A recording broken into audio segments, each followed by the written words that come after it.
तो my dear friends, आज हम एक नए टॉपिक के साथ आपके सामने हैं। अभी अभी थोड़ी देर पहले ही हमें पता चला है कि नीट यूजी के एप्लीकेशन फॉर्म्स आ गए हैं। तो नीट यूजी के एप्लीकेशन फॉर्म्स आ गए हैं तो हम भी आपके सामने आ गए हैं बेटा एक वीडियो के साथ, जिसमें पूरे एडमिशन ब्राउचर को हम डिटेल में क्विकली डिस्कस करने की कोशिश करेंगे कि क्या क्या बातें आपको ध्यान रखनी है जब आप फॉर्म अप्लाई करोगे। कब तक फॉर्म अप्लाई भर कर देना है, कौन सा कोड यूज़ करना है, कैसी फ़ोटोज़ यूज़ करनी है, क्या इस बार का पैटर्न रहने वाला है, क्या कोई चेंज है या नहीं है। तो आइए बेटा वन बाय वन हम इसे देख लेते हैं। तो national eligibility cum entrance test NEET UG का एप्लीकेशन फॉर्म है। नीट यूजी का फॉर्म है ये, आप हमारे टेलीग्राम चैनल से भी इसे ढूंढ सकते हैं। नहीं मिले तो आप इस नंबर पे व्हाट्सएप कर सकते हैं, मैं आपको सेंड कर दूंगा। इसके आगे अगर हम देखते हैं बेटा, तो लिस्ट ऑफ एब्रीविएशंस इन्होंने एक पर्टिकुलर्स दिए हुए हैं कि ये कौन कौन सी चीज़ आपको कौन से पेज पर मिलेगी। डिस्क्लेमर, मिनिस्ट्रीज, रेडिनेशन फॉर द एप्लीकेशन फॉर्म, ये सब हम डिटेल में भी वन बाय वन पढ़ेंगे। कोशिश करेंगे पूरा 40 पेज का ही, या जितने भी पेजेस हैं इसके अंदर करीब करीब सारे पेजेस के बारे में हम बेसिक बेसिक आइडिया मैं आपको दे दूं। तो ये देखिए कितना बड़ा ब्राउज़र है, 118 पेज का है। तो इसमें देखो, सबसे पहले तो बेसिक सी बात है जिसका हमसे कोई बहुत ज़्यादा लेना देना नहीं होता है कि इन्फॉर्मेशन बुलेटिन जो नीट यूजी 2025 की आई हुई है हमारे पास, उसके अकॉर्डिंग राइट कैंडिडेट कौन है, institution, vision, objective, core values क्या है हमारी, इससे हमारे को कोई बहुत फ़र्क नहीं पड़ता। फिर हमारे पास लिस्ट ऑफ एब्रीवेशंस हैं। तो इसके पूरे फॉर्म के अंदर डिफरेंट डिफरेंट उन्होंने एब्रीवेशंस दे रखी होंगी। ये उन एब्रीवेशंस की बात करी जा रही है बेटा कि भाई डबल ए ट्रिपल सी का क्या मतलब है, एएफएमसी का क्या मतलब है, एएफएमएस का क्या मतलब है। ये जो छोटे छोटे फुल फॉर्म्स हैं इनकी मीनिंग इन्होंने यहाँ पर दे रखा है। Arm force medical service, all India institute of medical science. पूरे ब्राउज़र में आपको कहीं पर भी अगर कुछ ऐसा नज़र आता है कि कोई शॉर्ट फॉर्म लिखी हुई है, तो यहाँ पर उसकी फुल फॉर्म आपको लिखी हुई मिलेगी। बीएचयू क्या है, बनारस हिंदू यूनिवर्सिटी। बीएसएमएस क्या है, डीसीआई क्या है, डेंटल काउंसिल ऑफ इंडिया। इस तरीके से आपको पूरा यहाँ पर दिखेगा। उसके बाद जो आपके लिए इम्पोर्टेंट बात है या हमारे लिए जो इम्पोर्टेंट इवेंट है बेटा, उसकी बात कर लेते हैं। तो हमारे को online submission of application form, जैसे आज ही की बात हो रही है, फॉर्म अगर आज ही रिलीज हुआ है बेटा, तो हमें ये फॉर्म 8 फरवरी से 8 मार्च के बीच में भर देना है। वो डेट आपको यहाँ पर क्लियरली दिख रहा होगा, 8 मार्च। बट मेरी रिक्वेस्ट है जितनी जल्दी आप इस फॉर्म को भर सकें भर दीजिएगा, ज़्यादा टाइम मत लीजिएगा बेटा। फिर last date of successful transaction fee की भी 8 मार्च ही रखी गई है, बस टाइम थोड़ा ज़्यादा बढ़ा दिया गया है। करेक्शंस अगर कोई आपको लगता है कि कुछ गलती हो गई आपके पर्टिकुलर्स में, तो वो आप 12 मार्च तक कर सकते हैं, बट फॉर्म आपको 8 मार्च तक ही भरना है। एडमिट कार्ड डाउनलोड करना है, उसकी डेट बाद में बताई जाएगी। एग्ज़ाम डेट आ गई है कि 3 मई को आपका एग्ज़ाम होगा। 180 मिनट का होगा, यानी पिछली बार की तरह ही होगा बेटा, इंडियन स्टैंडर्ड टाइम के हिसाब से। Centre of exam admit card पर आएगा। तो बेसिक बात तो इतनी इसमें यही है कि 8 तारीख को टेस्ट होगा आपका, 12 मार्च तक आपको फीस भरनी है। 8 तारीख को टेस्ट होगा, सॉरी 8 मार्च तक फॉर्म भरना है, 12 मार्च तक फीस, और 3 मई तक जो है बेटा वो आपको संडे तक डेट ऑफ एग्जामिनेशन संडे को रहेगी, उस दिन आपका पेपर होगा। आगे देखो, fee payable for NEET UG, पैसे कितने कितने भरने हैं। तो जनरल के बच्चे को 1700 भरने हैं, जनरल ईडब्ल्यूएस या ओबीसी नॉन क्रीमी लेयर वालों को 1600 भरने हैं। बाकी जो बच्चे हैं बेटा उन लोगों को भरने हैं 1000 रुपये। तो ये फीस अलग अलग है तीनों कैटेगरी वाइज। आउटसाइड इंडिया का भी कैंडिडेट है तो 9500 की फीस उससे चार्ज करी जाएगी। द पैटर्न, और क्रीमी लेयर का बच्चा है तो उसे जनरल वाली ही फीस भरनी होगी। पैटर्न कैसा रहेगा भाई, तो हर एक में 45 क्वेश्चंस आएंगे, बायो में कुल मिलाकर 90 क्वेश्चंस आएंगे। हर क्वेश्चन +4 -1 की कैटेगरी पर ही रहेगा, जैसा कि हमेशा रहता है। साफ कहा गया है कि चेंज या अपडेट हो सकता है एनटीए के डिसीजन के अकॉर्डिंग इस बुलेटिन में, इसलिए आपसे कहा जाता है कि इसको फाइनल ना माने। बीच बीच में आप ये वाली वेबसाइट विजिट हफ्ते में एक बार करते रहें, या ये वाली वेबसाइट विजिट करते रहें कि कोई चेंज तो नहीं है इंफॉर्मेशन में हमारे एग्जाम के रिगार्डिंग बेटा। आगे चलते हैं। चैप्टर 1 इज इंट्रोडक्शन, इसमें कोई बहुत मेजर बात नहीं है। अबाउट एनटीए, इसमें हमें कुछ नहीं करना, सिंपल याद रखना है ये हमारा एग्जाम कंडक्ट कराते हैं। ऑब्जेक्टिव ऑफ एनटीए क्या है, एफिशिएंट ट्रांसपेरेंट प्रोसेस रखना है हमें, एजुकेशनल प्रोफेशनल टेस्टिंग सिस्टम्स, ये सब हमारे पास होने चाहिए। आगे जो हमारे काम की बात है, उसके बाद अबाउट नीट यूजी, तो नीट यूजी जो है सिंस 2019 कंडक्ट किया जा रहा है, तब से एम्स भी इसका पार्ट बन गया है। नीट यूजी टीम वो गवर्नमेंट की बातें उन्होंने लिखी हुई हैं कि अप्रूवल हो गया था मिनिस्ट्री ऑफ हेल्थ और फैमिली वेलफेयर का इस पे। कॉमन यूनिफॉर्म टेस्ट है पूरे इंडिया में, मेडिकल सीट्स इसी से ली जाती हैं। कौन कौन से कोर्सेज, तो BAMS, BUMS, BSMS या MBBS, BDS, सारे कोर्सेज बेटा हमें इसी से करवाने हैं एडमिशन्स बच्चों को। तो इसमें से अगर आपका किसी भी कोर्स में इंटरेस्ट है बेटा, तो आपको ये फॉर्म भरना ही पड़ेगा। कॉन्स्टिट्यूशनल वैलिडिटी ऑफ एक्ट उसको अपहोल्ड करा हाई कोर्ट ने, एपेक्स कोर्ट, सुप्रीम कोर्ट ने जब केस फेस गया, राइट। एम्स और जिपमर का एडमिशन भी होता था, इसी में होता है, अब इसी के थ्रू होता है 2020 से। रूल ऑफ एनटीए क्या है, तो रूल ऑफ एनटीए है भाई कि उसको शेड्यूल देना है, इंफॉर्मेशन देनी है admission to MBBS, BDS, BMS, BUMS, BSMS और BHMS के कोर्सेज के लिए आपको वो उसने इंफॉर्मेशन दे दी है। ठीक है, तो अब एक और डिस्क्लेमर उन्होंने दे रखा होता है आपको कि वो एप्लीकेशन इनवाइट कर रहा है, यही उसका काम है बस। इसके अलावा जो बाकी चीजें होंगी कि डिक्लेरेशन ऑफ रिजल्ट या ऑल इंडिया रैंक वगैरह, वो एनटीए का रोल नहीं है ज्यादा उसमें, वो director general of health services अलग से देखते हैं। Pattern of exam, eligibility criteria, Kota of seat, reservation वगैरह की जो बात हो रखी है वो गवर्नमेंट के नॉर्म्स के अकॉर्डिंग ही एनटीए ने करी है।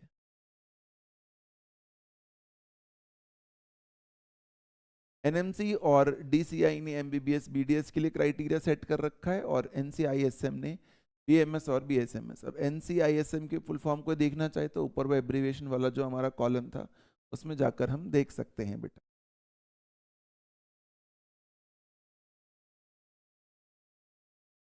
डिसीजन इस बुलेटिन का फाइनल नहीं माना जाएगा, अगर कोई फिर भी त्रुटि रह जाती है या कोई चेंज हमें क्लेम करना है तो डिसीजन फाइनल माना जाएगा। Decision of NTA, ministry of external affairs, MOH, इन सब लोग मिलकर जो फाइनल करेंगे वही फाइनल होगा। कि कई बार पास्ट में ऐसा हुआ है बच्चे किसी छोटी मोटी बात पर केस कर देते हैं कि जी बुलेटिन में तो ये लिखा था और बाद में आप ऐसे कर रहे हैं। थोड़ी बहुत बात एक आधी बार लिखने में रह भी जाती है, इसलिए लास्ट राइट उन्होंने अपने ऊपर रख रखा है।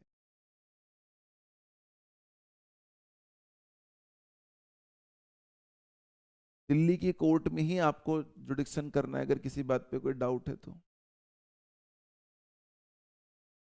रेगुलरली आप साइट को विजिट करते रहें, आपके लिए इंस्ट्रक्शन। ये रिलेटेड मिनिस्ट्रीज हैं बेटा, डिफरेंट डिफरेंट को। एनएमसी की जैसे बात कर ली तो उसकी वेबसाइट दे दी उन्होंने आपको, कभी इससे बात करनी हो तो हमें nmc.org.in। ऐसे ही बिल्कुल डीसीआई की वेबसाइट दे दी उन्होंने आपको, कुछ इन्फॉर्मेशन चाहिए अगर बीडीएस के कोर्सेज के बारे में। तो ये सब की मेन मेन जो मिनिस्ट्रीज हैं उनकी उन्होंने वेबसाइट्स दे रखी हैं यहाँ पर। आयुष वालों की भी दे रखी है, देखो फुल फॉर्म भी है, national commission for Indian system of medicine.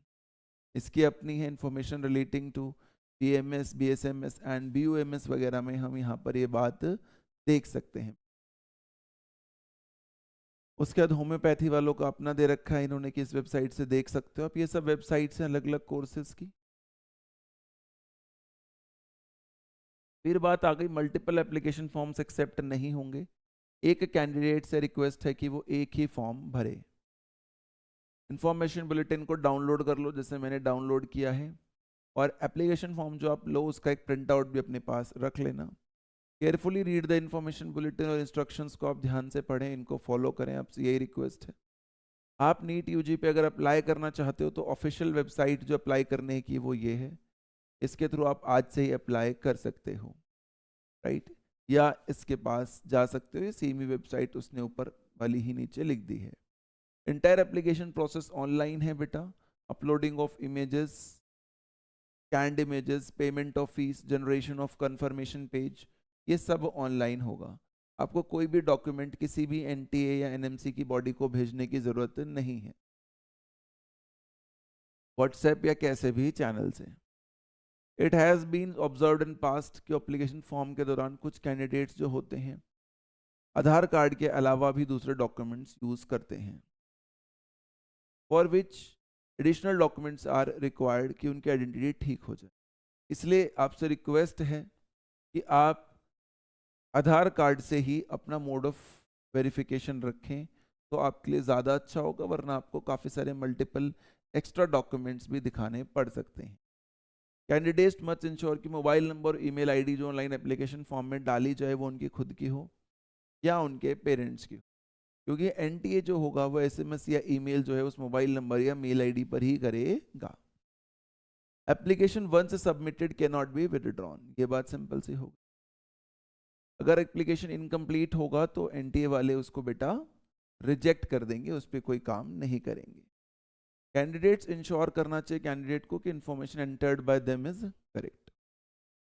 Those candidates जिन्होंने passed should fill code 0 to 7, और जो अभी अपियरिंग है 12th में उनको कोड 01 रखना है, ऐसा उन्होंने आपको बताया है।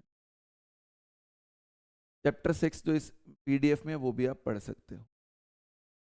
12th वाले जो यानी 2026 में जो बच्चे पहली बार एग्जाम देंगे 12th का, उनको कोड 01 फिल करना है, जैसा कि यहाँ पर लिखा गया है।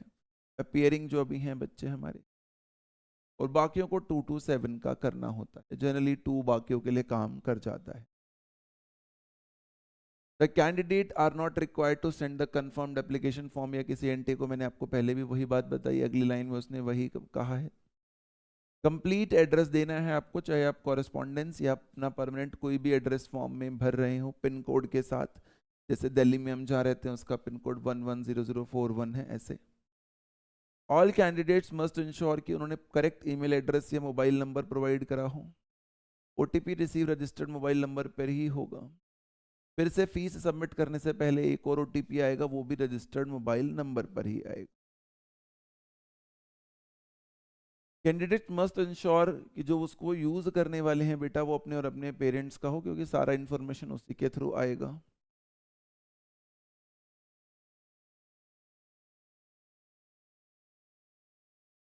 इट इज मैंडेटरी कि आप मोबाइल नंबर और ईमेल जो है पेरेंट या गार्डियन का भी दे दें तो बढ़िया रहेगा ड्यूरिंग सबमिशन ऑफ फॉर्म, क्योंकि कॉपी ऑफ कंफर्मेशन पेज या स्कैंड ओएमआर जो बाद में रिजल्ट के बाद आती है कि आपने कौन सी ओएमआर फिल करी थी, वरना बहुत बच्चे पहले बोल देते जी मैंने तो दूसरी फिल करी थी, मेरी दूसरी ओएमआर है, तो आपकी साइंड ओएमआर वो आपको मेल पर भेजते हैं कई बार रिजल्ट से पहले। Score card of NEET UG वो रजिस्टर्ड ईमेल पर ही जाएगा, जो कि दोनों पर जाएगा, कैंडिडेट वाली पर भी जाएगा और पेरेंट वाली पर भी, जो आप वहां पर दो प्रोवाइड करोगे। तो ये बहुत इंपॉर्टेंट अपडेट है आपके लिए कि आपको ये बात पता होनी चाहिए।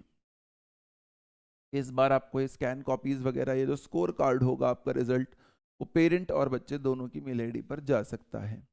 और दूसरी इंपॉर्टेंट बात हमें समझ में आ रही है कि आधार कार्ड का हमें बहुत स्पेशल ध्यान रखना है। Information provided by candidate in the respective online application form like contact details, personal address, और ये जितनी भी बातें हैं, registering APAAR ID, examination cities, additional details will be treated as final, और इसमें कोई चेंज नहीं रखा जाएगा। बाद में जो करेक्शन विंडो भी देंगे उसमें बहुत बार वो आपको अपना कॉन्टैक्ट डिटेल नहीं बदलने देंगे, पर्सनल डिटेल नहीं बदलने देंगे, एड्रेस डिसेबिलिटी डिटेल नहीं बदलने देंगे कि आप पहले बोल दें आप डिसेबिलिटी कोटा के हैं, बाद में मना कर दें, अपार आईडी चेंज नहीं करने देंगे, तो इनको प्लीज़ आप थोड़ा ध्यान से भरिएगा। ऑनलाइन मोड से फीस भर सकते हैं, नेट बैंकिंग, क्रेडिट कार्ड वगैरह से। कन्फर्मेशन पेज तभी आएगा जब हमारी जो फीस है बेटा वो सक्सेसफुली पेमेंट हम कर चुके होंगे। एनटीए डज नॉट एडिट और मॉडिफाई एनी इंफॉर्मेशन, जैसे आप भरोगे वो वैसे ही रहेगी। इनकरेक्ट इंफॉर्मेशन दोगे तो एनटीए की कोई गारंटी नहीं है। NTA reserves the right to withdraw permission granted if any two candidate was not eligible to appear। अगर आपने कुछ ऐसा झूठ फूट बोल दिया और फॉर्म भर दिया और NTA ने आपको एक बार एडमिट कार्ड भेज भी दिया, तो कल को अगर उसे पता चलता है कि ये इन्फॉर्मेशन इस कैंडिडेट ने ठीक नहीं दी है, तो हो सकता है वो आपको एग्जाम ना देने दें। ये उनके पास रहती है एबिलिटी, या उनके पास डिसीजन लेने की ये पावर बेटा होती है। कैंडिडेट को अपना postal address, contact number, email ID जो है बेटा नहीं देना है। किसको नहीं देना है? Of coaching centres in their online application form. अब बच्चा कहीं पे पढ़ रहा है, मान लीजिए आकाश एलन कहीं भी पढ़ रहा है, या हो सकता है हमारे पास एस्पायर वर्टेक्स पे ही पड़ रहा हो, तो आपको अपने एप्लीकेशन फॉर्म में हमारा एड्रेस नहीं डालना है, आपको अपना पर्सनल एड्रेस या पर्सनल कॉन्टैक्ट नंबर डालना है।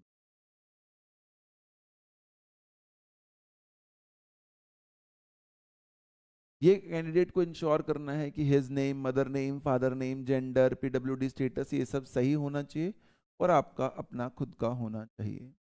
कैंडिडेट की एलिजिबिलिटी प्योरली प्रोविजनल है बेटा, बाद में एलिजिबिलिटी क्राइटेरिया से जब मैच करेंगे डॉक्यूमेंट्स तब ज़्यादा पता चलेगा, अभी तो सिर्फ फॉर्म भरने की बारी है। एनटीए फैसिलिटेट कर रहा है सभी कैंडिडेट्स को कि डिजी लॉकर आप डाउनलोड कर लें। to download their documents like confirmation page, admit card, score card, ये सब डाउनलोड करके आप डिजी लॉकर पर भी रख सकते हैं। एनटीए इस बात को अलाउ कर रहा है। रेगुलरली आप अपनी ईमेल से चेक करते रहें ताकि लेटेस्ट अपडेट्स बेटा आपको मिलती रहें। Any request to change the question paper mode, जैसे इंग्लिश, हिंदी जो भी आपने चूज करा होगा, एग्जाम सेंटर वगैरह, वो बाद में नहीं माने जाएंगे। एडमिट कार्ड पर जो आ जाएगा उसे ही फाइनल कंसिडर करा जाएगा। कैंडिडेट को एडवाइस किया जाता है, इंपॉर्टेंट बात है ये आपके लिए, कि 6 से 8 पासपोर्ट साइज कलर्ड फोटोग्राफ्स आप अपने पास जरूर रखें, जरूर रखें 6 से 8 with the white background. The photographs are to be used for uploading an online application form for examination for counseling। तो वो एक बार जो फोटो आप एडमिट कार्ड पे लगा रहे हो बेसिकली, वो उसकी 6-8 कॉपीज होनी चाहिए ताकि बार बार आप वही लगा रहे हो, तो आपकी रीवेरिफिकेशन में किसी को कोई प्रॉब्लम ना आए। कैंडिडेट से रिक्वेस्ट है कि हार्ड कॉपी रखें वो अपने किसकी, कंफर्मेशन पेज की। ऐसा नहीं है बस एक कॉपी निकाल ली, 5-7 निकाल लें, एडमिट कार्ड की निकाल लें 2-4, कोड कार्ड की निकाल लें, ताकि डिफरेंट डिफरेंट जगह वो यूज होता रहे, बार बार आपको तो प्रिंट आउट ना निकलवाना पड़े। क्योंकि जो ऑनलाइन अवेलेबिलिटी है बेटा, वो तो कुछ स्टेबुलेटेड टाइम 90 डेज के आसपास ही रहती है, उसके बाद वो वहां से उसे हटा लेते हैं। तो आप ऑनलाइन के भरोसे ना रहें कि मैं कभी भी लॉगिन करूंगा और वापस आ जाऊंगा, आपको पूरा ध्यान से देखने की जरूरत होगी बेटा। All candidates must regularly check updates on the website of NTA and other authorities, state में जहाँ पे आप काउंसलिंग करोगे। अगर किसी लाइन का मतलब आप कुछ समझ रहे हैं और आप कह रहे नहीं मैं तो इस लाइन का मतलब ये समझा था, तो फाइनल डिसीजन एनटीए की बॉडी का ही रहेगा कि उस लाइन का क्या मतलब माना जाएगा। तो ये बात हो गई भाई।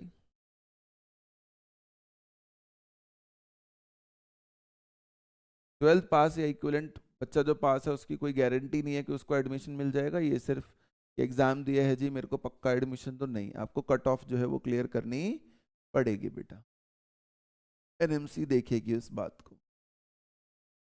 कैंडिडेट्स जो होते हैं बेटा उनको अलाउड नहीं करा जाता है कि वो आप सेंटर के अंदर इंस्ट्रूमेंट्स, ज्योमेट्री या पेंसिल बॉक्स या हैंडवर्क या पर्स कुछ भी लेकर जाएं या स्टेशनरी लेकर जाएं। इवन पानी भी अलाउड नहीं करा जाता है, पानी भी वो ही देंगे, देखो यहाँ पे साफ साफ लिखा हुआ है। कोई भी ईटेबल चीज या वाटर वगैरह भी आपको अलाउड बेटा सेंटर में नहीं हो। मोबाइल फोन्स वगैरह कुछ भी अलाउड नहीं होगा, जितनी बातें लिखी हैं कुछ भी अलाउड नहीं। Candidate subjected to extensive and compulsory frisking होगी आपकी पहले, बायोमेट्रिक ऑथेंटिकेशन वगैरह होएगी जब भी आप एग्जाम देने जाएंगे, तो फेस रिकॉग्निशन सिस्टम, वीडियोग्राफी, काफ़ी सारी चीज़ें नीट एग्जाम में करी जाती हैं ताकि फेयरनेस बनी रहे बेटा, इसकी वजह से हम ये सारे प्रोसेस करते हैं। तो अभी तक हमने देखो एक आधार कार्ड वाली बात जो है बड़ी इंपॉर्टेंट थी, पेरेंट्स की इंफॉर्मेशन देना ताकि स्कैंड कॉपीज वहाँ पे चली जाएं, वो भी बहुत इंपॉर्टेंट चेंज था हमारे लिए। फोटोग्राफ और कंफर्मेशन पेज हमें कई कई कॉपीज रखनी है, ये भी हमारे लिए एक नई चेंज की बात थी। सिर्फ क्वालिफाई करने से किसी को ये गारंटी नहीं मिल जाती है कि उसको मेडिकल कोर्स में हम एडमिशन दे देंगे। कैंडिडेट से रिक्वेस्ट है कि वो ऑनलाइन एप्लीकेशन फॉर्म भरें with correct and complete information carefully. अगर कोई गड़बड़ मिलती है तो बाद में वो जिम्मेवारी सिर्फ कैंडिडेट की होगी। आप ये नहीं बोल सकते कि मेरे तो कोचिंग वालों ने फॉर्म भरा था या मैंने तो किसी से फॉर्म भरवाया था और उसकी गलती हो गई। आप अपनी डिटेल से सबमिट करने से पहले प्लीज़ खुद हमेशा चेक करें, कोई फॉल्स सर्टिफिकेट आप ना दें, राइट। ये पहले भी बता दिया उसने बेटा, इन्फॉर्मेशन स्पेसिफिक पीरियड के लिए रहेगी वेबसाइट। इसलिए आपसे रिक्वेस्ट है कि अगर आपका स्कोर कार्ड या कोई भी पर्सनल इन्फॉर्मेशन या कन्फर्मेशन पेज जैसी चीज़ है तो आप उसे डाउनलोड कर रख लें पहले ही। रिजल्ट ऑफ कैंडिडेट जो अनफेयर मीन्स में आप पकड़े जाएंगे तो हो सकता है उनका रिजल्ट गवर्नमेंट डिक्लेयर ही ना करे, कोई चीटिंग करते हुए पकड़ा गया वगैरह।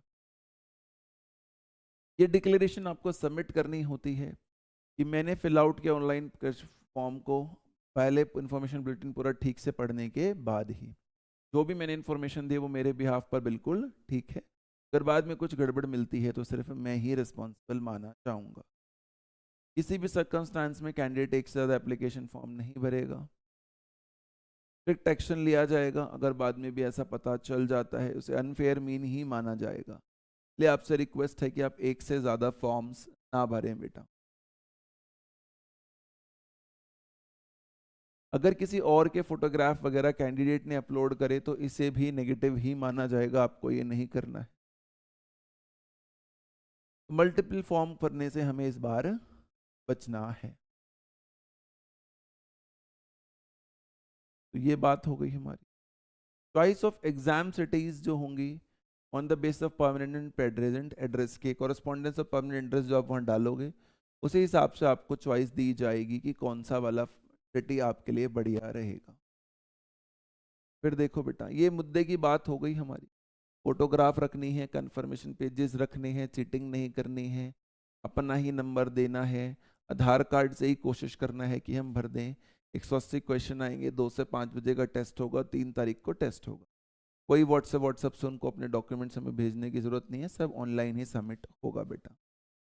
सबमिशन ऑफ एप्लीकेशन फॉर्म के लिए क्या इंस्ट्रक्शंस हैं, तो आपको लॉगिन करना है। बिफोर सबमिटिंग ये प्रिपरेशन आपके पास होनी चाहिए। क्या क्या प्रिपरेशन होनी? Name of father mother candidate, उनकी करेक्ट स्पेलिंग, आधार कार्ड सबका या पासपोर्ट नंबर, कोई भी एक चीज़, but Aadhaar card will work, या डेट ऑफ बर्थ सर्टिफिकेट। कोशिश करना आधार कार्ड से ही काम चल जाए। 10th-12th की मार्कशीट होनी चाहिए आपके पास वगैरह वगैरह। ये जितनी चीज़ें लिखी हैं ये आप अपने पास रेडी रखें, तभी आप फॉर्म भरना स्टार्ट करें या किसी के पास फॉर्म भरवाने आप जाएं। Candidates are advise to check the replica of application form, जैसा कि नीचे अपेंडिक्स नंबर 9 में दिया भी होगा उन्होंने, एक बार उसे देख लें before filling the actual form. Candidate need to provide any one of the following details. Category of candidate is Indian nationals of all states, कोई भी स्टेट हो तो कोई भी आईडी परमिसेबल है, बट कोशिश करिएगा आधार कार्ड ही चल जाए। डिजिलॉकर पैन कार्ड वैसे सब अलाउड है। एनआरआईज को पासपोर्ट नंबर देना पड़ेगा, फॉरेन नेशनल को पासपोर्ट नंबर। तो avoid the submitting additional document, फिर से वही बात कही है कि आप आधार कार्ड को इस्तेमाल करिएगा, वो ज़्यादा बेटर माना जाएगा, ये जल्दी हो जाएगा उससे आपका काम। प्रोसीजर क्या है भाई, ये आपको ध्यान से भरना है। सबमिट करने से पहले आप एक बार पूरी इन्फॉर्मेशन को फिर से चेक कर लें, एडिट या मॉडिफाई कर लें अगर आपको कोई इन्फॉर्मेशन कहीं पर भी एडिट या मॉडिफाई करनी है। मोबाइल नंबर और ईमेल आईडी को ओटीपी से वेरीफाई करना है, इंपॉर्टेंट स्टेप है, क्योंकि इसी पे आपके स्कोर कार्ड या स्कैंड इमेजेस बाद में आएंगी। क्वेश्चन पेपर को ध्यान से मीडियम चूज करें कि इंग्लिश है तो इंग्लिश, हिंदी है तो हिंदी, बाइलिंगुअल है जैसा आप चाहते हैं। 3 सिंपल स्टेप्स जो आपको अप्लाई करने हैं बेटा। रजिस्टर करना है for online application form, note down system generated application number.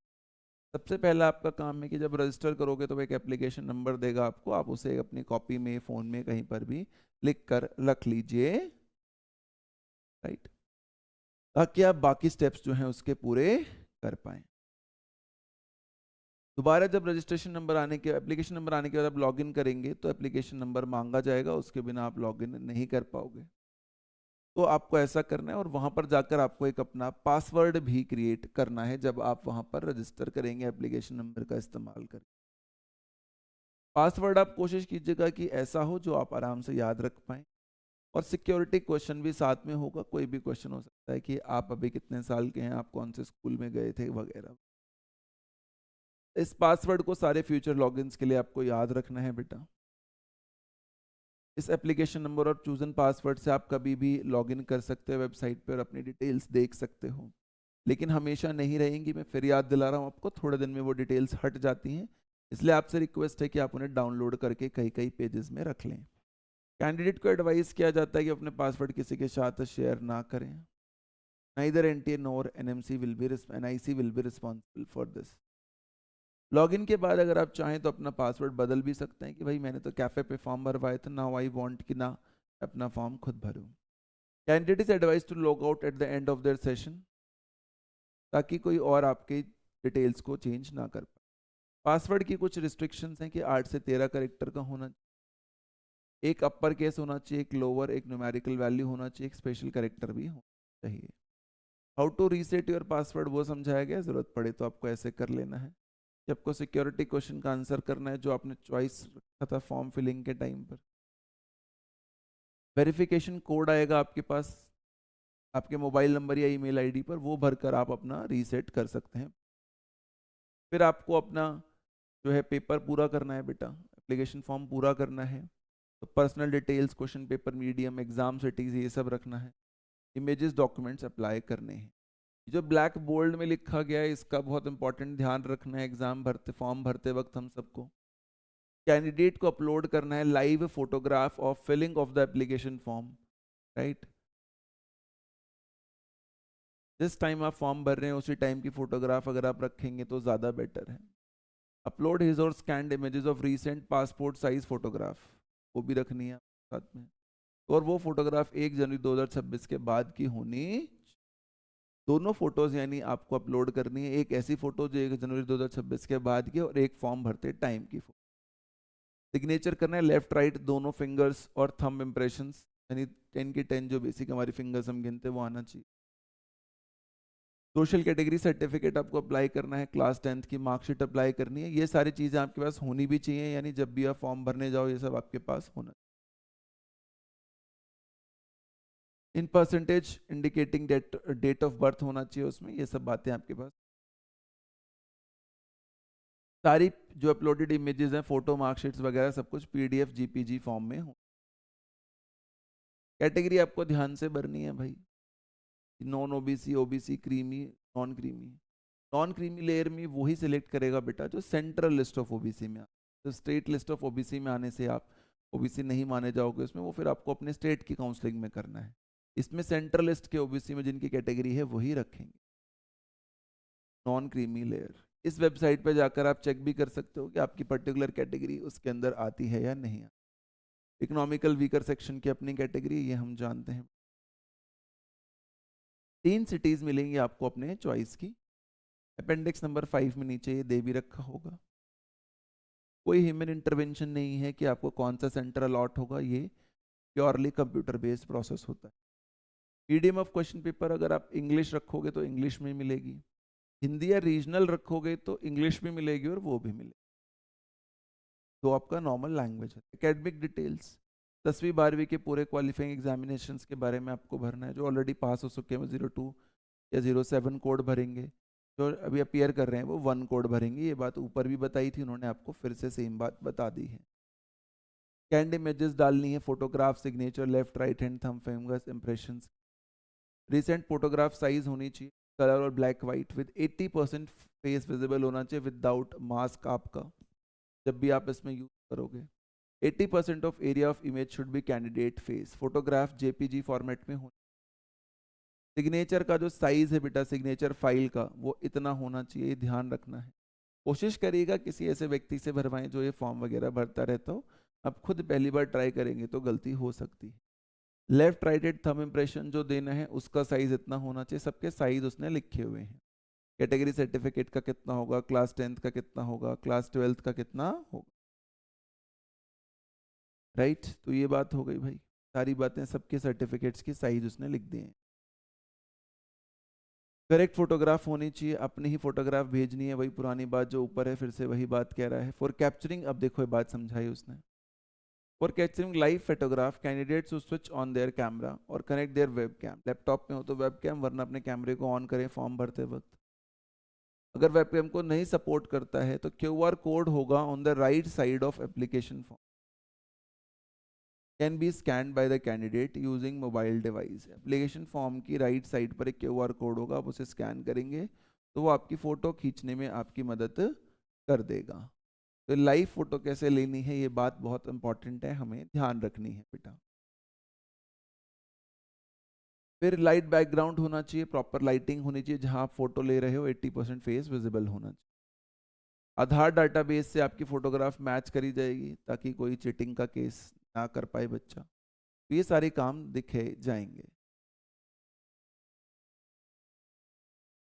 अगर लाइव फोटोग्राफ कैप्चर हुई और वो मैच नहीं करी फोटोग्राफ्स को as per records and the candidates were using mode of identity verification other than Aadhaar, तो फिर आपको क्या करना पड़ेगा बेटा, आपको एक अटेस्टेड सर्टिफिकेट साइन करना पड़ेगा किसी गैजेटेड ऑफिसर के द्वारा। लेकिन ये उन्हीं के लिए जो आधार यूज नहीं कर रहे या जिनकी फोटो डाटाबेस में मैच नहीं कर रही कि भाई मैं जानता हूँ और ये यही पर्सन है, तभी आपकी बात मानी जाएगी। फोटोग्राफ किस फॉर्मेट में है, देखो ये बात सेम ही है जो बेटा थोड़ी देर पहले मैंने आपको बता दी थी। 6 से 8 पासपोर्ट साइज फोटो आपको रखने हैं, 4 से 6 पोस्ट कार्ड साइज फोटो भी आपको रखने होते हैं। बाद में जब एडमिट कार्ड वगैरह के टाइम पर जो है ये पोस्ट कार्ड साइज फोटो या काउंसलिंग के टाइम पर बहुत काम आते हैं, क्योंकि स्पेक्टिकल्स तभी अलाउड होंगे अगर वो रेगुलरली यूज करे जाते हैं बेटा। ये बातें हो गई, फिर सेम बात बार बार हो रही है। अगर किसी और का फोटो लगाए तो उसे अनफेयर मीन माना जाएगा। किस किस फॉर्मेट में कितने केबी में क्या क्या अपलोड करना है, फिर से दोबारा बता रहा है। फिंगर थंब इम्प्रेशन जो है 500 से 300 केबी के, 50 से 300 केबी के बीच का होना। फिर ये सब हो जाएगा, फोटो वोटो सब आ जाएगी, आपकी बेसिक डिटेल आ जाएंगी, आप अपना पासवर्ड वासवर्ड सेट कर लोगे। तो पेमेंट की बारी आएगी, बहुत सिंपल है बेटा, आपको पेमेंट करनी है और आपका कंफर्मेशन पेज आ जाएगा। Confirmation page is proof of successful submission. तो आप जहां पर भी करते हैं हाँ ये ज़रूर ध्यान रखें फॉर्म को अप्लाई करते वक्त कि आपका कंफर्मेशन पेज आपके हाथ में हो या वो दिख रहा हो आपको, वरना मान के चलिए कि आपका फॉर्म पूरा नहीं भरा गया है। अगर फी पेमेंट ओके नहीं हुई और आपकी तरफ से पैसे कट गए तो क्या करना है। अगर fee paid through credit debit card या स्टेटस नोट ओके है, इट मींस ट्रांजैक्शन कैंसिल हो गई है, इसलिए उनको कहा गया है कि फीस दोबारा भर दें। और एक कैंसल द ट्रांजैक्शन, जो डिटेक्ट हुआ होगा फेल्ड ट्रांजैक्शन में, वो वापस आपको रिफंड हो जाएगा। ये बात आपको ध्यान रखनी। अगर कंफर्मेशन पेज जनरेट नहीं होता है फीस के बाद, तो आपको अपने कंसर्न बैंक या पेमेंट गेटवे पाथवे से बात करनी है कि भाई मैंने पैसे तो दे दिए हैं बट मेरा पेज जनरेट क्यों नहीं हो रहा है। तो ये सारी बातें आपको देखनी है। अगर सक्सेसफुल ट्रांजैक्शन होने के बाद वो पोर्टल पे रिफ्लेक्ट नहीं हो रहा है एनटीए के कि सक्सेसफुल ट्रांजैक्शन हो चुकी है, तो आप एनटीए हेल्पलाइन से बात करेंगे। अगर कोई डुप्लीकेट ट्रांजैक्शन या उस दौरान 2-3 ट्रांजैक्शन आपने कर दी तो वो आपको रिफंड हो जाएंगे बेटा सारे पैसे। आगे देखो भाई, डाउनलोड कर लेना, सेव कर लेना sufficient number of hard copies को, वो आपके लिए ज़रूरी है। तीनों स्टेप एक साथ भी कर सकते हैं, अलग अलग टाइमिंग पे भी करे जा सकते हैं। जैसे मान ली किसी ने फर्स्ट स्टेप कर दिया तो वो पक्का हो गया, ऐसा नहीं दोबारा स्टार्ट करेंगे तो फर्स्ट स्टेप दोबारा से आपको करना पड़ेगा। कोई करेक्शन भरने के बाद करेक्टिंग विंडो पीरियड में ही हो सकती है, तो जनरली इन्होंने 12 मार्च तक की आपको दे रखी है बेटा। Checklist for filling the online application form, right, ये आपको टिक टिक टिक टिक करता जाना है कि सारी बातें हो गई या नहीं हो। Whether they fully whether they fulfill the prescribed eligibility condition, that they have selected gender category, जो जो उसमें ऑप्शंस आएंगे वो सारे क्वेश्चंस इन्होंने बेसिकली आपको दे रखे हैं। तो ये बात हो गई भाई। वही पुरानी बात है, फोटो 1 जनवरी के बाद की होनी चाहिए, लाइव फोटो होनी चाहिए, एडमिट कार्ड वगैरह की आपको कॉपीज रखनी है काफ़ी सारी, आधार कार्ड आपके पास होना चाहिए, एक्यूरेट वैलिड होना चाहिए, अपडेटेड होना चाहिए, नेम डेट ऑफ बर्थ वगैरह वो सब ठीक होनी चाहिए। पर्सन विद डिसेबिलिटीज के बाद पास यूडीआईडी कार्ड होना चाहिए, परमानेंट यूडीआईडी प्रोड्यूस करना पड़ेगा टाइम ऑफ काउंसलिंग के। कैंडिडेट की वेरिफिकेशन और फोटोग्राफ्स जो हैं वो उनको वेरीफाई करने का राइट है किसके पास, एनटीए के पास।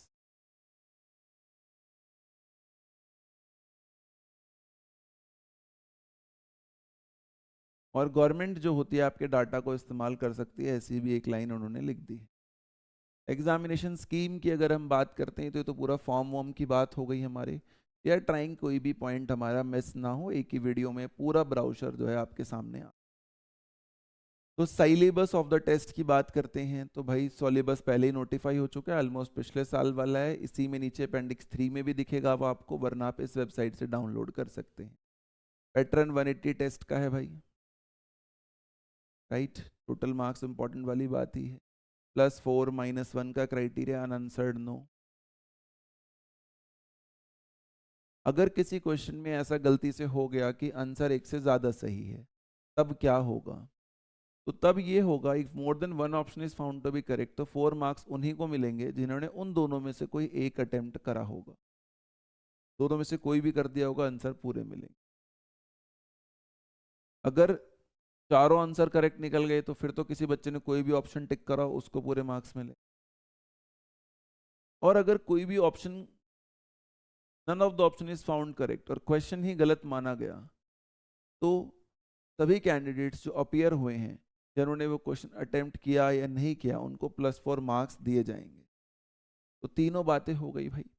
दो में से कोई एक सही अटेम्प्ट करा तो भी 4 नंबर मिलेंगे, सारे ही सही थे, कोई एक कर दिया तो भी 4 नंबर मिलेंगे। क्वेश्चन ही गलत था, फिर चाहे आपने अटेम्प्ट करा हो या ना करा हो, या कोई ऑप्शन ही ठीक ना हो, सब बच्चों को 4 नंबर मिलेंगे। मोड बेटा सिंगल डे होगा, सिंगल शिफ्ट होगा, पेन पेपर होगा। ड्यूरेशन 3 घंटे का होगा।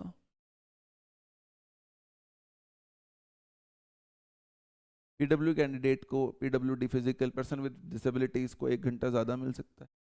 इन इंडियन लैंग्वेजेस में ये एग्ज़ाम कंडक्ट करा जाएगा, इंग्लिश, हिंदी, असमीज, बंगाली, गुजराती, कन्नड़ा वगैरह। इनमें से आपको चूज करना है। ये चूज करोगे तो इंग्लिश साथ में मिलेगी, सिर्फ इंग्लिश चूज करोगे तो इनमें से साथ में कोई और लैंग्वेज नहीं मिले। वो बात यहाँ पर उन्होंने लिखी हुई है बेटा।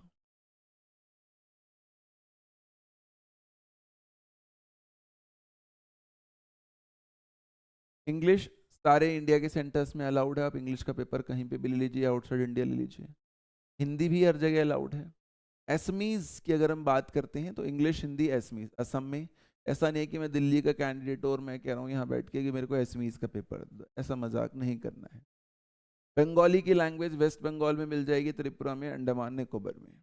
गुजराती गुजरात दमन दीव में मिल जाएगी। ऐसे किस कौन कौन से बच्चे किस किस लैंग्वेज को चूज कर सकते हैं वो बताया गया है। एक बार आपने चेंज कर लिया कि कौन से बुकलेट आपको चाहिए, वो दोबारा चेंज नहीं होगा फिर, इसलिए ध्यान से भरिएगा। अगर हम सिटीज की बात करते हैं तो कौन कौन से सिटीज में होगा वो भी इन्होंने नीचे अपेंडिक्स नंबर 5 में हमें दे रखा होगा। 3 कन्वीनियंट सिटीज आपको चूज करनी है, कंप्यूटर उसको डिसाइड करेगा परमानेंट एड्रेस के बेस पर। वही बातें जो हम ऊपर पढ़ चुके हैं, वही सारी बातें वो दोबारा आपको बार बार बता रहा है। कोई आने जाने का खर्चा आपको गवर्नमेंट नहीं देगी, आप अपने सेंटर तक जाएंगे, दूर हो पास हो तो उसी हिसाब से आपको फॉर्म भरना है। ऐसा नहीं है कि चलो उसी बहाने गोवा घूम आते हो, मैंने गोवा का भर दिया, ऐसा नहीं करना है बेटा। वो खर्चा आपको देना पड़ेगा, गवर्नमेंट नहीं देगी।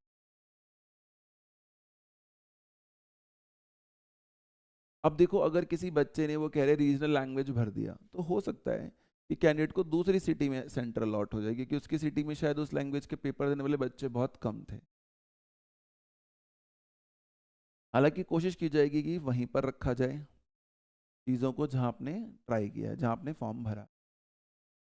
एलिजिबिलिटी और क्वालिफिकेशंस क्या है बेटा? तो सिंपल सी बात है, देखो ये बहुत इंपॉर्टेंट बात है, सब हमेशा याद रखना है इसको, कि जो ईयर ऑफ एग्जामिनेशन है, जैसे मान लीजिए कोई बच्चा अभी 2026 में एग्जाम दे रहा है, तो 31 दिसंबर 2026 तक आपकी एज 17 साल की अगर है तो आप एलिजिबल हैं। क्या है बेटा? आप एलिजिबल हैं, चाहे उससे पहले हो जाए बट तब तक जरूर हो जाए। अभी कोई बच्चा 16.5 साल का ही है, नवंबर में जन्मदिन है, 17 का हो जाएगा तो वो भी एलिजिबल माना जाएगा। यानी कि बेसिकली इससे पहले, ऑन और बिफोर, या तो लास्ट डेट बर्थ ये हो, या 2009 में इससे पहले, या 2008 में कभी भी बच्चे का जन्म हुआ हो, उसको एलिजिबल माना जाएगा। अपर एज लिमिट कोई नहीं है बेटा, अभी भी कोई भी बंदा फॉर्म भर सकता है, मैं भी भर सकता हूँ। ये एनआरआईज वगैरह के लिए है, ये जनरली हमारे लिए काउंट नहीं होती। ओसीआई कार्ड होल्डर्स के लिए क्या वैल्यू रखी जाएगी, आप पढ़ना चाहे तो उसे पढ़ सकते। अब कोड 1 तो जो 12th के बच्चे उन्हीं को भरना है भाई। कोड 2 जो है, जो पास हो चुके हैं बेटा, उनको भरना है। राइट, तो जनरली मेरी रिक्वेस्ट तो यही है कि सब आप लोग कोड 2 ही भर दीजिएगा, उसमें बहुत ज़्यादा दिमाग नहीं लगाएंगे आप, तो ज़्यादा फायदा रहेगा।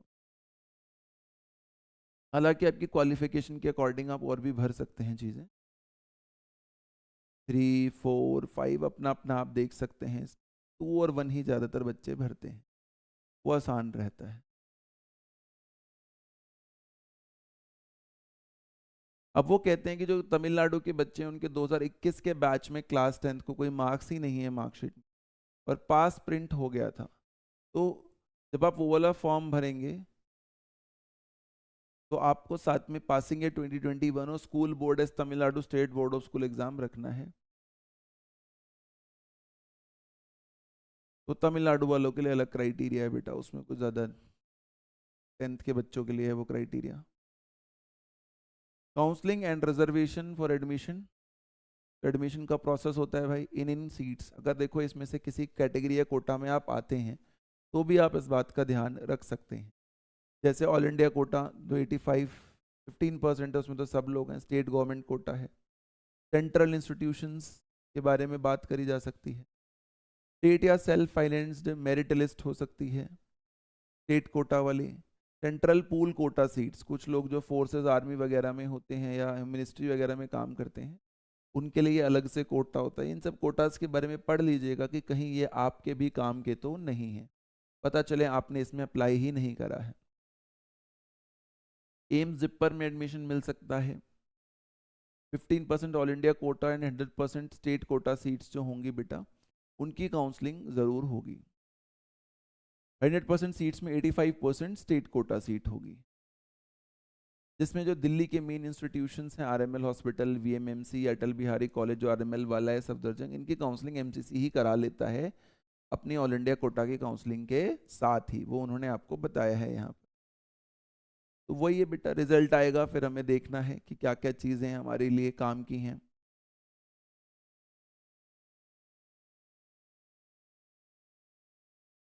रिजल्ट डेटा को जो हम यूटिलाइज कर सकते हैं, बीएससी नर्सिंग कोर्सेज भी आजकल इसी से एडमिशन मिल जाता है। बीवीएससी के एडमिशन्स भी मिल जाते हैं, वो हम जानते हैं राइट। 15% कोटा की बात हो रही है बेटा बीवीएससी के लिए, यानी ऑल इंडिया लेवल पे जो वेटनरी कॉलेज की सीट होंगी उसी एग्जाम के थ्रू डिस्ट्रीब्यूट हो सकती हैं। हाउएवर काउंसिल को अप्रोच करना पड़ेगा अगर उनको रिजल्ट्स का डाटा चाहिए तो काउंसिल जो है मेडिकल काउंसिल या जो हमारे एनटी के काउंसिल है वो उनको दे देंगी। मिलिट्री नर्सिंग सर्विसेज एस्पिरेंट्स, तो मिलिट्री में एक कोर्स होता है नर्सिंग, बीएससी नर्सिंग का। Admission to BSc nursing courses being conducted at arm forces, उनको भी इसी के थ्रू आपको एडमिशन मिल जाता है। उनको भी नीट क्वालिफाई करना पड़ेगा। All India AYUSH central counselling committee वो इनको देखेगी, बीएमएस, बीएमएस, बीसीएमएस को, national council for Indian system of medicine, NCISM. NT की कोई जिम्मेवारी नहीं है कि आपकी चीज़ों को करेक्ट करेगी या जेन्युइनिटी को ज़्यादा करेक्ट करेगी। जो आपने अपलोड किया होगा ये आपकी खुद की जिम्मेवारी है बेटा, कि आप कैसा फॉर्म में अप्लाई कर रहे हैं। ऑल इंडिया मेरिट लिस्ट जो होती है वो बेस्ड होनी चाहिए ऑन ऑल इंडिया रैंक, बात भी उसमें कोई कंफ्यूजन नहीं। एडमिशन टू यूजी कोर्सेज सिर्फ और सिर्फ ऑल इंडिया रैंक के बेस पर ही क्योंकि करे जाते हैं। स्टेट कोटा की अपनी कंडीशंस रहेंगी भाई, हर स्टेट की अपनी अपनी नोटिफिकेशंस आएंगी। 15% कोटा वाली काउंसलिंग एमसीसी कर देता है, जिसमें एम्स के कॉलेज, जिप्पर के कॉलेज ये सब आते हैं। सेंट्रल मेडिकल कॉलेज या डेंटल कॉलेजेस जैसे जीजीएस, आईपीयू के कॉलेजेस, पीएचयू, ईएसआईसी, पिजमर, इन सब के वो खुद ही करवाती हैं एमसीसी काउंसलिंग। अगर इनमें आपको एडमिशन चाहिए तो आपको एमसीसी की वेबसाइट पे अपलोड करना है। आप अपना रिजल्ट बाद में जब रिजल्ट आ जाएगा तो आपको काउंसलिंग के लिए अप्लाई करना है। और अगर और किसी में चाहिए तो आप अपने स्टेट कोटा वाले पर भी अप्लाई कर सकते हैं। काउंसलिंग के दौरान आप अपने स्टेट जो वेबसाइट है उस पर अप्लाई करेंगे अगर आपको उनमें से कहीं पर एडमिशन चाहिए तो। एफएमसी के अंदर रिजल्ट के अलावा भी कुछ कुछ चीज़ें देखी जाती हैं, टेस्ट वगैरह लिए जाते हैं वहाँ बच्चों के। उसमें आपको क्या एडिशनल नॉर्म्स चाहिए तो वो आप यहाँ से इस वाली वेबसाइट से डाउनलोड कर सकते हैं। एडमिशन टू ये बाकी बातें तो हमारी हो ही गई भाई कि रेगुलेशंस के अकॉर्डिंग चलेंगे। एमसीसी सिर्फ काउंसलिंग बॉडी है, वो आपके date of birth, category, caste को मॉडिफाई नहीं कर सकती। जो आप अभी अपलोड करोगे एमसीसी के पास सेम ही डाटा जाएगा। फिर रिजर्वेशन पॉलिसीज की बात आ जाती है, तो वही पुराना सिस्टम बेटा, जनरल ईडब्ल्यूएस के लिए जो रिजर्वेशन पॉलिसी है वो 10% है, ओबीसी नॉन क्रीमी लेयर के लिए 27%। जो ओबीसी नॉन क्रीमी लेयर भरे वो इस पे आपकी जो कम्युनिटी है वो रजिस्टर्ड होनी चाहिए कि हाँ आप इसमें आते हैं, तो आप आते नहीं आते आप यहाँ से चेक कर सकते हैं। Creamy layer of OBC is not entitled for reservation. Schedule caste, schedule tribe, schedule caste 15%, schedule tribe 7.5%, disabilities 5%। Claiming the general और ईडब्ल्यूएस कैटेगरी की अगर हम बात करते हैं तो आपको वो कंडीशन सेटिस्फाई करनी पड़ेंगी जो 17 जनवरी 2019 को गवर्नमेंट ने नोटिफाई करी थी। आप कैटेगरीज पूरी पढ़ सकते हैं। SC/ST कैटेगरी के लिए आपको लेटेस्ट गाइडलाइंस के अकॉर्डिंग अपना सर्टिफिकेट रखना है। PWD के पास हमने थोड़ी देर पहले भी पढ़ी थी बेटा कि UDID जो है परमानेंट होनी चाहिए तभी आपको माना जाएगा। ये सब आप पढ़ सकते हैं डिटेल में अगर आप चाहें, तो ये सारी इंफॉर्मेशन दी गई है। इसकी ज़्यादातर रिक्वायरमेंट होती नहीं। PWD के बच्चों को अगर सर्टिफिकेट चाहिए for purpose of certification,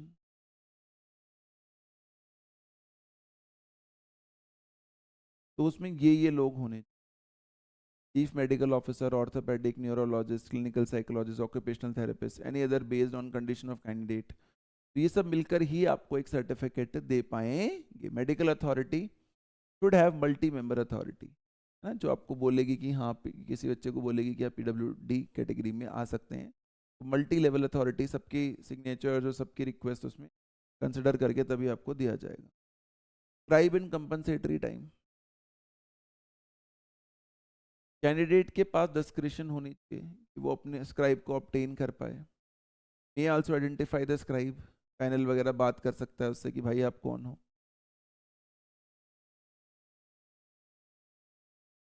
right, और अगर उसके पास ऐसा कोई स्क्राइब नहीं है तो वो रिक्वेस्ट भी कर सकता है। NTA भी उसको स्क्राइब प्रोवाइड करने में क्या करेगी बेटा, हेल्प करेगी।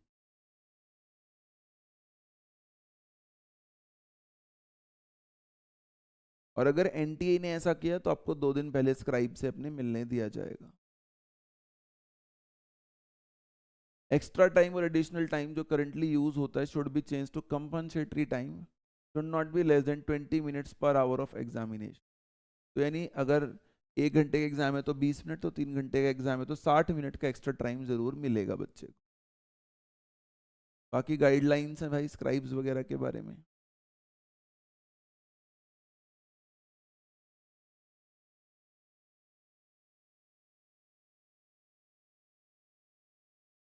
जो सेंट्रल लिस्ट में आएंगे हमारे लिए उन्हीं को हमें बेनिफिट देना है कास्ट का।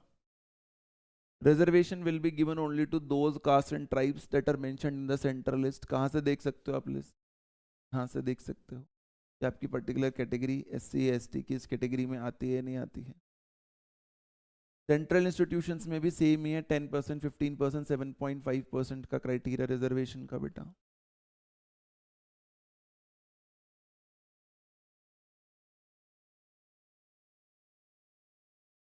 PWD कैंडिडेट की बात हो गई।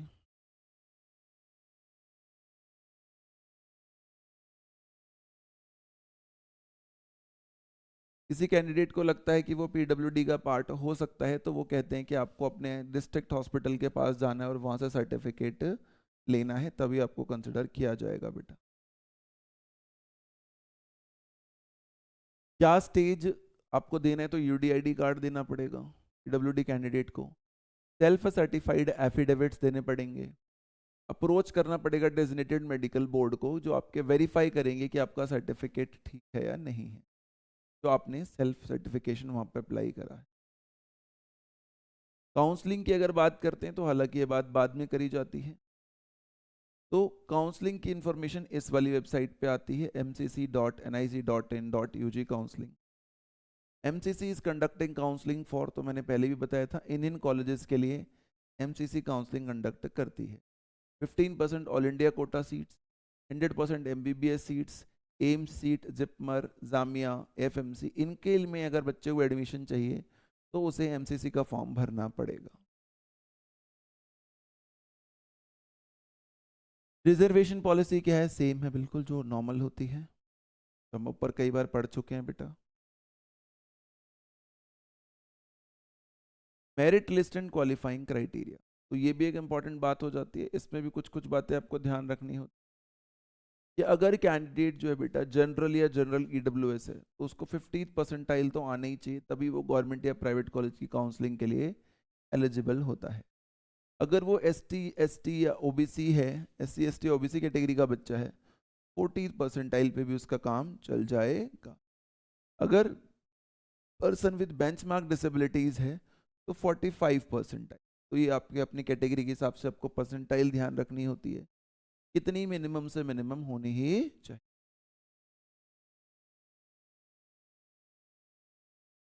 उसी के अकॉर्डिंग आपको एडमिशन मिलता है।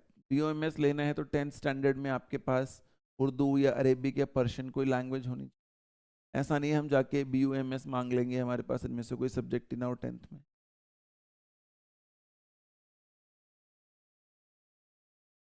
NTA लिस्ट प्रिपेयर करेगा पूरी की, रैंक वाइज आपकी क्या रैंक आई है एग्जाम में। अब इंपॉर्टेंट बात होती है कि अगर बराबर नंबर आ गई तो टाई ब्रेकिंग क्राइटेरिया कैसे देखा जाएगा। कैंडिडेट ऑब्टेनिंग हायर मार्क्स या percentile score in biology in the test, तो पहले ये देखा जाए। फिर देखा जाएगा केमिस्ट्री में, फिर देखा जाएगा फिजिक्स में। अगर बराबर नंबर है और एक बच्चे के बायो में 350 है और दूसरे के 340 है तो रैंक 350 वाले को ज़्यादा दी जाएगी, रैंकिंग बेटर रैंकिंग दी जाएगी। फिर केमिस्ट्री, फिर फिजिक्स, इसी सीक्वेंस में देखा जाएगा। तीनों में बराबर है तो चौथा क्राइटेरिया लगेगा कि नंबर ऑफ अटेम्प्टेड इनकरेक्ट किसके कम है, और करेक्टेड आंसर्स उनका नंबर नहीं प्रपोर्शन देखा जाएगा, कितने रेशियो में बच्चा गलतियां कर रहा है, कितने सही कर रहा है। जिसका लेस प्रपोर्शन होगा उसको देखा जाएगा। उसमें भी सीक्वेंस वैसा ही रखा जाएगा, पहले बायो का देखा जाएगा, फिर केमिस्ट्री के अंदर और फिर फिजिक्स के अंदर देखा जाएगा। अगर ये सारे क्राइटेरिया एग्जॉस्ट हो गए और टाई फिर भी रहा तो फिर रैंडम प्रोसेस होगा with the guidance of independent expert committee as per public. उसकी बात हमें नहीं बता, तो ये मैं inter state criteria, tie criteria समझ में। 15% की जो काउंसलिंग है बेटा वो MCC करवाएगा, ऑल इंडिया सीट्स की। अदर देन 15% स्टेट अपना खुद जिम्मेवार होगा, वो करवाएगा।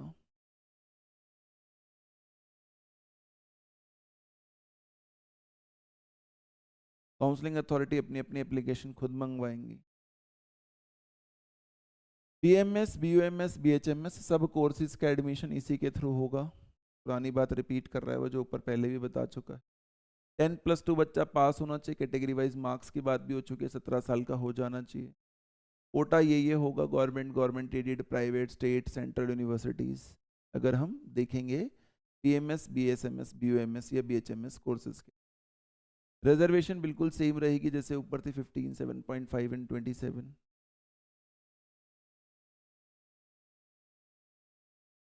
परसेंटेज क्राइटेरिया क्या रहेगा तो वही MBBS वाला है बेटा, 50, 40 एंड 45 परसेंटाइल। सेम बात बार बार वो आपके लिए रिपीट करता है।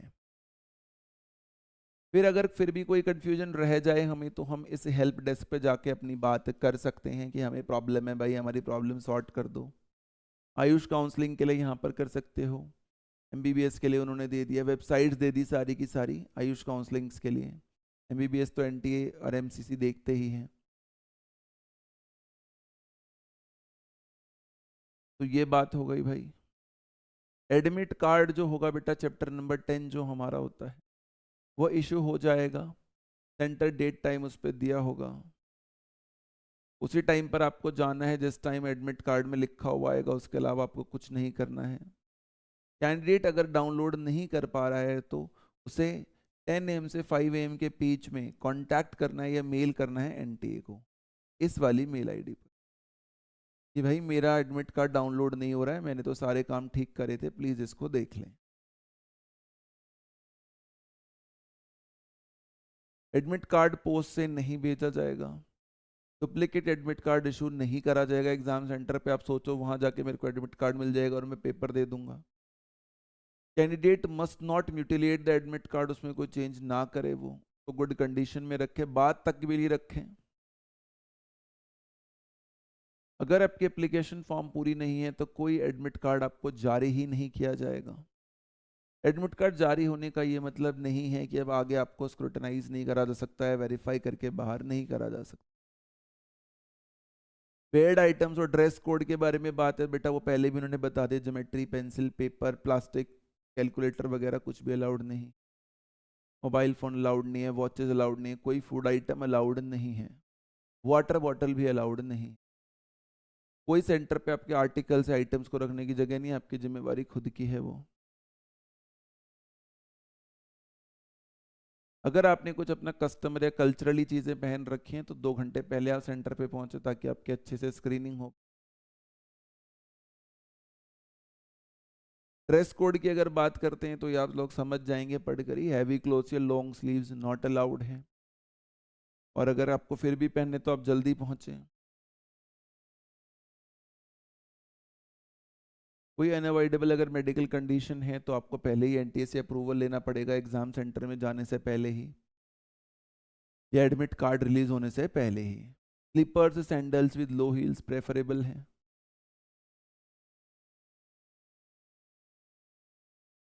पेरेंट और गार्डियंस के लिए कुछ बात कही गई है कि पेरेंट्स को अलाउ नहीं करा जाएगा सेंटर के अंदर, कोई एग्जामिनेशन रूल आपको तोड़ना नहीं है।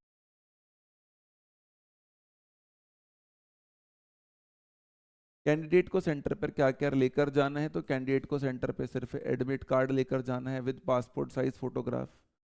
One passport size photograph is to be affixed on attendance sheet, जो वहां पर आपको मिलेगी। Where is original identity proof, यानी कि लेकर जाना है, या PWBD सर्टिफिकेट यानी आधार कार्ड।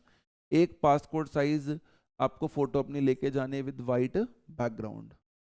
एडमिट कार्ड के साथ एक परफॉर्म आएगा, उस पर आपको वो लगानी होती, कोई बैड आइटम आपको लाना नहीं है।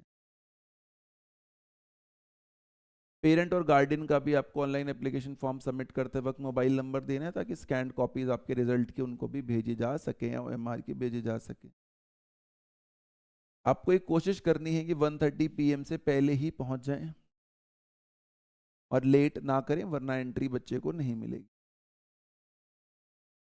और कोशिश करें एक दिन पहले अगर आप सेंटर विजिट कर लेते हैं तो और भी बढ़िया बात हो। तो ये देखो फिर से वही डेट टाइम की बात हो गई, 11 बजे से अलाउड हो जाएगा, 1:30 बजे लास्ट एंट्री होगी बेटा। टेस्ट बुकलेट जो है आपके बच्चे को 1:45 पर मिल जाएंगी। पर्टिकुलर टेस्ट बुकलेट पे उसे लिखने हैं 5 मिनट में कि ये टेस्ट बुकलेट कौन भर रहा है, इसका नाम वाम क्या है बच्चे का।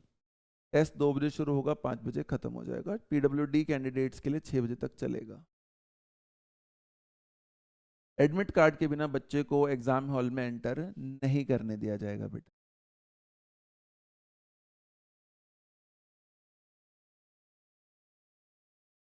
अपनी आपको रोल नंबर वाली जो सीट है वहीं बैठ के पेपर देना है, ऐसे नहीं आप कहीं भी पेपर दे दें, वरना गड़बड़ हो जाएगी आपके रिजल्ट के साथ। क्या क्या लेकर आना आपको उसने फिर से बताया है कि आधार एडमिट कार्ड लाना है, एक आधार कार्ड लाना है, पोस्ट कार्ड साइज फोटो लानी है, अगर PWD सर्टिफिकेट है तो वो लाना है।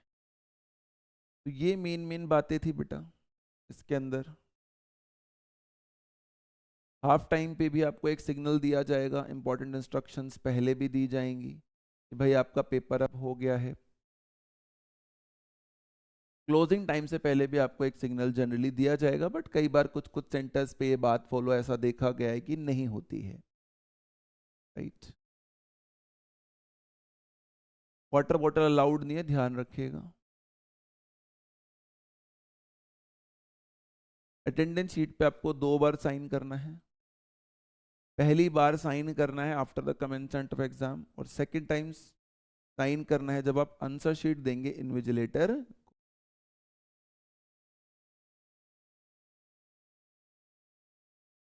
अटेंडेंस शीट पे आपको अपना थंब इम्प्रेशन भी लगाना है, ये भी आपको ध्यान रखना है, कई बार इन्विजिलेटर भूल जाता है। अगर आप ये सारे पॉइंट्स याद रखेंगे तो आपके लिए बहुत बढ़िया बात हो जाएगी बेटा। डायबिटीज वगैरह के बच्चों का सेंटर को ध्यान रखना है। Conduct of the NEET UG examination would be videographed, तो अपनी पोजीशन को ठीक रखें, फेस कैमरे की तरफ ही रखें।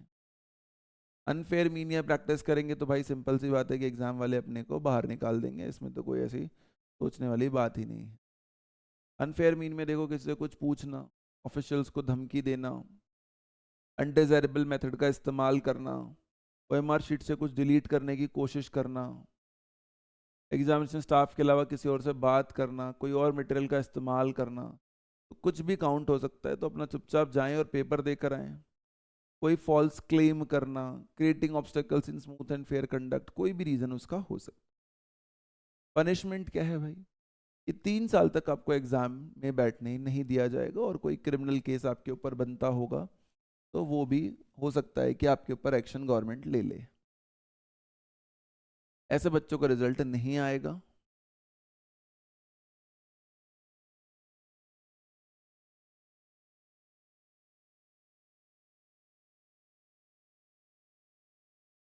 एग्जाम होने के बाद क्या क्या करना है बेटा, एग्जाम होने के बाद एनटीए स्कैन्ड इमेजेस की कॉपी या रिकॉर्डेड रिस्पॉन्स जो है वो वेबसाइट पर रखेगा, और सेम आपको कम्युनिकेट भी कर देगा वया ईमेल आईडीज।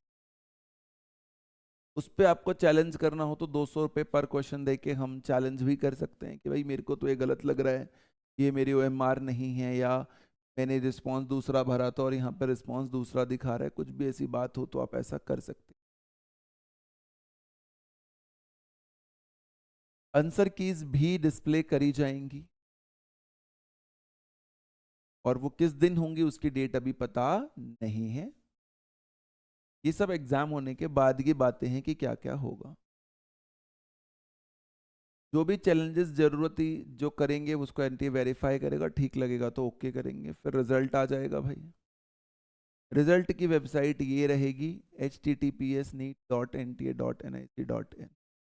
ये जो वेबसाइट से नीचे 4-5 मेंशन करी गई हैं, ये आपसे रिक्वेस्ट है कि आप रेगुलरली इन वाली वेबसाइट्स को देखते रहें, ये काम की।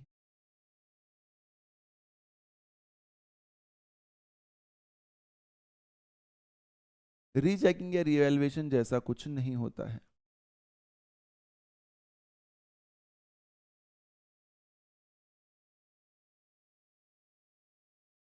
कहीं और अगर कॉलेज बीएससी नर्सिंग में या किसी और चीज़ में वीसीआई वगैरह वेटनरी एडमिशन चाहता है, वो एनटीए से बात करके डाटा ले सकता है और उसको उस रिजल्ट को यूज़ कर सकता है अपने यहाँ एडमिशन देने के लिए।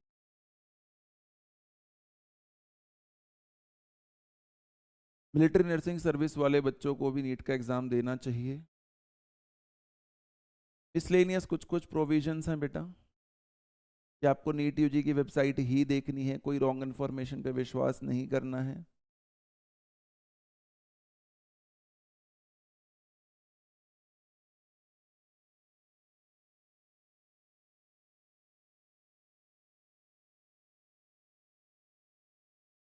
और आपको कोई भी जानकारी एग्जाम रिलेटेड एग्जाम सेंटर में बैठ के बाहर नहीं भेजनी है, कॉपी पेस्ट कुछ नहीं करना है कहीं पर भी, क्योंकि इस एग्जाम का कंटेंट जो है बेटा वो कॉन्फिडेंशियल होता है।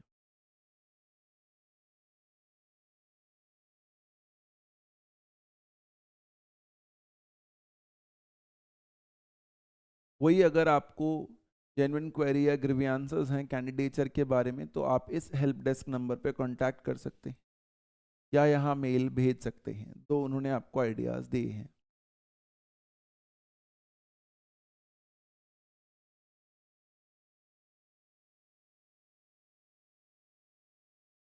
तो भाई देखो ये बात हो गई। आपके आसपास कुछ गवर्नमेंट ने कॉमन सर्विस सेंटर्स भी रखे हुए हैं, अगर आपको फॉर्म भरना नहीं आता तो आप इनकी हेल्प ले सकते हो। गवर्नमेंट का प्रोजेक्ट है ई गवर्नेंस का, 1.5 लाख कॉमन सर्विस सेंटर्स जो है रूरल एरियाज में और अर्बन एरियाज में इंडिया में है। कौन सा कॉमन सर्विस सेंटर आपके पास है वो उसकी लिस्ट आपको यहाँ मिल जाएगी।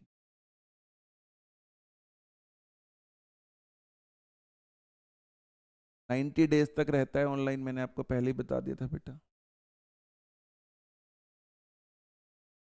अगर रिजल्ट के ऊपर आपको कोई क्वेश्चन उठाना है, आपको कोई क्वेश्चन गलत लग रहा है, एनटीए ने चैलेंज करने के बाद भी आपकी बात नहीं मानी या कुछ और है, तो 30 दिन के अंदर ही आपको अपना केस कोर्ट के पास लीगली लेकर जाना है। इतना ही टाइम आपको दिया जाता है।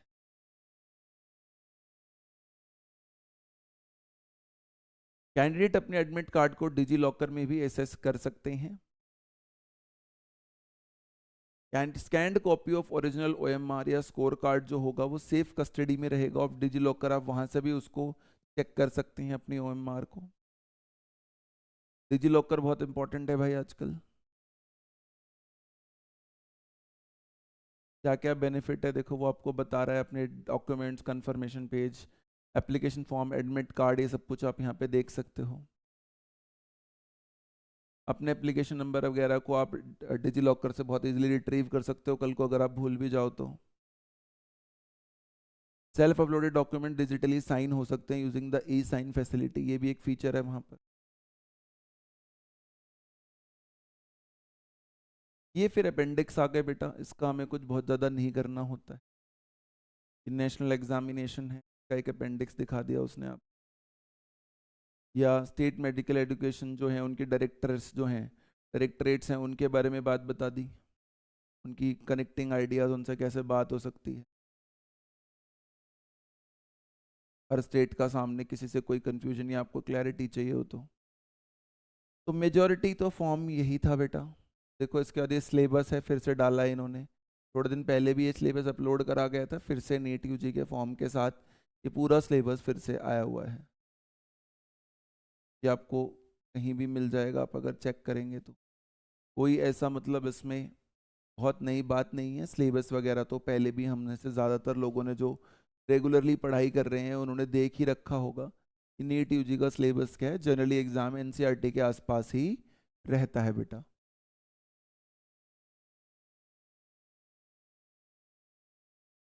कुछ नीचे सिटीज की डिटेल दे रखी होगी बेटा।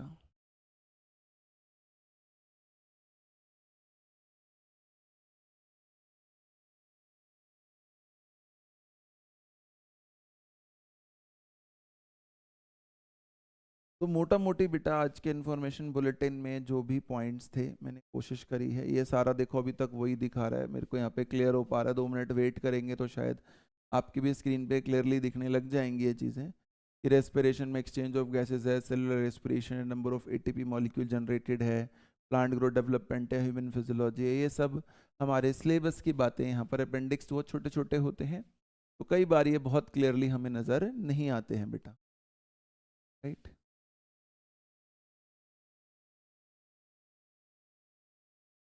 ह्यूमन फिजियोलॉजी के बारे में बताया गया है, फिर इस तरीके की काफ़ी सारी चीज़ें हैं यहाँ पर। तो हमें ये पूरी वीडियो ध्यान से देखने के लिए आप सभी का धन्यवाद दोस्तों। पूरे एडमिशन ब्राउचर को मैंने कोशिश करी है कि टाइम लूँ पूरे सारे पेजेस को, एक एक 2-2 मिनट, 60-70 पेज थे तो 1 मिनट भी लिया तो 1 घंटे के आसपास की वीडियो पूरी बन गई आपके लिए। फिर भी कोई कन्फ्यूजन रहे तो आप हम लोगों से पूछ सकते हैं, we will definitely help you out दोस्त। Thank you so much for your time, have a great day.